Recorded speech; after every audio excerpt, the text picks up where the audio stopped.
So, hello everybody, hello everyone. Pasensya na kayo sa itsura ko ngayon, pero gusto ko lang mag-vlog. And, for today's video, i-vlog natin yung tanong na pwede bang mag-visit sa Canada without show money? Visit.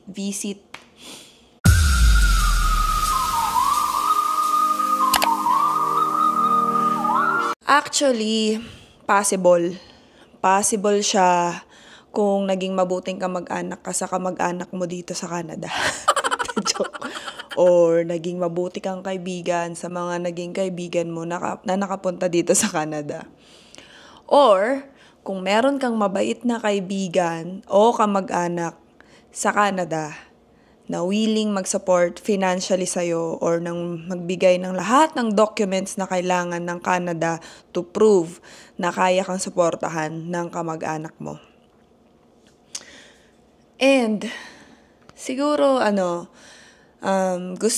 maganda rin yung meron kang, kumbaga, mga titles ng iyong lugar, bahay sa Pinas, or nire-rent, hinuhulugan, something property na important sa'yo. Or kung meron kang pamilya na maiiwan, ganun. Or basta yung importanteng bagay sa'yo. Or importanteng property na maiiwan mo sa Pilipinas. Tapos, sa part naman nung magi-sponsor sa'yo, siguro yung yung meron siyang sariling place. Kahit pa rent yun, sariling place, kahit rent, basta may place siya at willing kang mag-squeeze in sa kanya, ganun. At willing siyang i-welcome ka sa bahay niya. Kasi mahirap yun minsan. Alam niyo, minsan kami dito, iniiwasan namin yung mag-estimar, yung mag-asikaso. Kasi sa dami ng mga ginagawa namin, busy sa buhay, busy sa mga mabuhay dito, busy mag-work. Parang wala kaming time para papuntahin kayo dito o kaya pa-visit kayo dito. Kung aasikasuhin namin kayo, parang yun yung iniisip nila na, hindi naman natin sila maasikaso kaya, or ayaw nila magbigay ng supporting documents para kasi privacy nila yon, ganon. So, yun yung pinaka possible way na makapunta ka dito, makavisit ka nang wala kang show money. Kung kapatid ka, basta siguro hanggang third cousin, ganon, hanggang mga ganon. Kasi ganito yan, ipoprove mo lang na close talaga kayo ng pinsan mo na makikita ng Canada na, itong mga to, kaya niya tong i-support. I-support niya to, hindi niya to papabayaan. Meron silang bond, meron silang relationship, nakakaiba, or meron silang something na magiging dahilan para i-support niya tong friend niya na to, or itong kamag-anak niya na ito. Alam niyo naman dito sa Canada, marami nagiging homeless or kasi may mga nagsumubok sa buhay din dito, tas nahirapan, may mga umuwi, may mga panahon din talagang yung lalo na yung mga panahon na winter. Nakaka-depress kasi dito. Talagang hindi mo masasabi na yung hormones mo lang minsan, yung excited ka lang, yung tunog kasi magandang puntahan, or gusto mo lang talaga mag-travel, gusto mo makita sa sarili mo na kung gaano kaganda yung Canada, kung anong feeling ng nasa Canada, ganon, 'di ba? Ganon tayo Tas pag nandun ka na parang, ayoko na dito, gusto ko na umuwi, 'di ba? So, possible yon talaga na mangyari na pwede kang pumunta dito nang wala kang show money or anything. Ang pagpo-provide sa'yo ng mga informations and kung ano-ano man is yung kamag-anak mo. Kung aasikasuhin ka niya, aasikasuhin niya lahat ng, kung willing din siyang tumulong sa'yo, willing siyang i-provide yung support na kailangan mo. Kahit naman pagdating dito, kaya ka lang niya pakainin, hindi ka niya kaya ipag-shopping.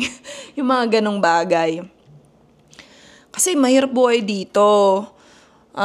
Syempre, alam nyo, madali lang makuha yung mga bagay dito na mga nakikita nyo sa amin or sa ibang tao na madaling merong mga kung ano, sasakyan, gadgets, ano ba? Basta yung mahirap makuha sa Pinas, yung kailangan mag-ipon ka muna ng 6 months o kaya kailangan mo muna i-prove na kaya mong bayaran yung ganitong klaseng bagay bago ka ma-approve, mga ganon dito, ang bilis. Kaya yung iba din, yung ibang gamit is parang pwedeng hulugan, ganyan, monthly, tas 0 interest, mga ganyan lang yung mga bagay na meron kami.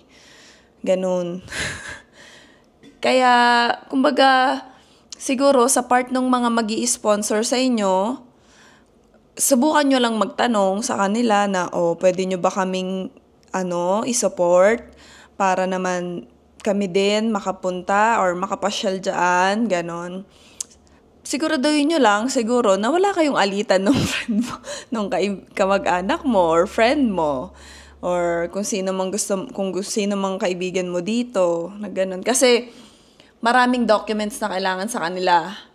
Kagaya ng minsan kailangan pa yung tag dito, yung inonotaryo pa dito na ay nakalagay doon na I, Shane, Angeli, Chuchu, will provide fully provide support financially to my friend or to my relative, 100% Chuchu, ganon.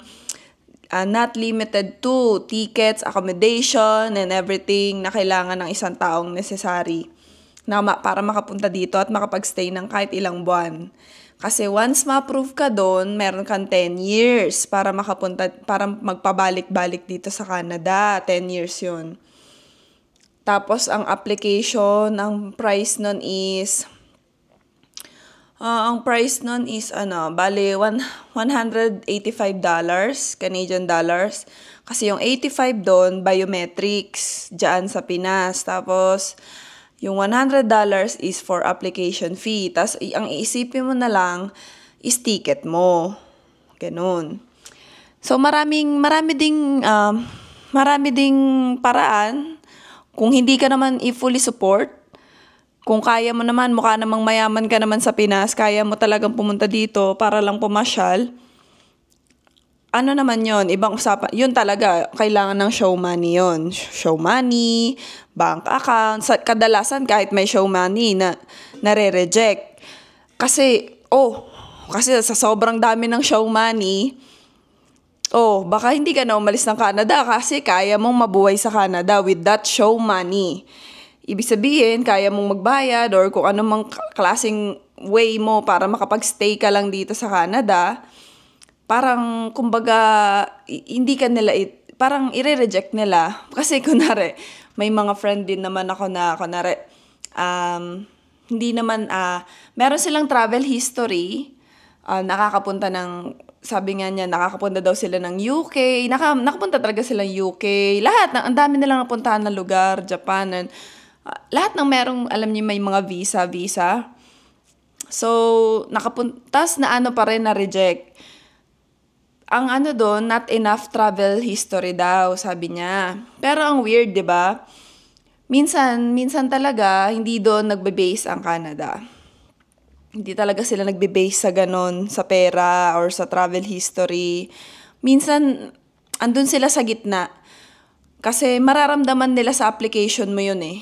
Siguro sila talaga, psycho talaga sila. May neuro yung dating ng kung gaano ka-eager yung tao makarating ng Canada, kung sinasabi niya lang ba yun dahil gusto niyang makarating at magstay dito, nagsisinungaling ba siya, yung show money ba is show for show lang talaga, mga ganon. Kasi kahit kunwari gaano kakayaman din, minsan nare-reject din sila eh. Lalo na din kung wala ka din maipakita. Pero meron talagang possibility na kahit wala kang show money, ma-approve ka. Sa Pinas, ang dami ko na nakikita na na aharang sa immigration, nakalagay doon parang kailangan may nag-invite sa'yo na relative, ganon, mga kaibigan, mga ganon na magpo-provide sa'yo ng necessities dito, ng shelter, food, clothes, ganon, or not limited to tickets, ganyan. So, ayun, binibigyan ko lang kayo ng konting pag-asa. Kasi mga possibilities na pwede mong magawa dito, ganyan. Ngayon lang ako nagsishare kasi sa dami ng gustong pumunta dito, parang gusto ko rin kayong maging open sa open na marami man kayong naririnig na hindi maganda dito sa Canada, marami pa ring maganda. Hindi lahat naman may ganun may downside, may meron din siyang may green side, ganun. So, hindi mo rin masisisi yung mga umuwi na nagpunta dito tapos umuwi na lang ng Pilipinas. Kasi kahit ako, minsan ganun. Kasi kunwari hindi ka na okay, parang sobra na yung load dito iba, yung load ng trabaho iba. Kahit pa sabihin mong bahay trabaho, iba talaga yan. Yung dyan, 'di ba, nakaka-stress din mag-work dyan kasi traffic, tapos yung minsan nauuwi mo pa yung trabaho mo kasi kailangan mo tapusin, tas bukas kasi may deadlines, ganun. Dito kadalasan, kung ano yung trabaho mo sa trabaho mo dun yun. Dun mo gagawin. Walang uwian ng trabaho. Ganon. Wala din ganon traffic. Halos pwede kang tumira sa tabi ng trabaho mo. Ganon. Kaya yun yung mga bagay na kailangang i-consider, ganon. So, yung sa mga gusto ng ganon na may mga kaibigan, mabubuting kamag-anak, mabubuting pusong kamag-anak, na kaya mag-provide sa inyo ng ganon, na walang problema sa buhay. I mean, may problema sila, pero kumbaga, yung willing silang i-entertain ka, papasukin ka, i-welcome ka sa bahay nila, kahit ganun sila ka-busy. Di ba? Ang hirap na nun ngayon, no? Pero may mga tao pa rin na, ako lang talaga gusto ko yung mga kamag-anak ko, mga tita-tita ko, sa side, kahit sang side, mama side, papa side.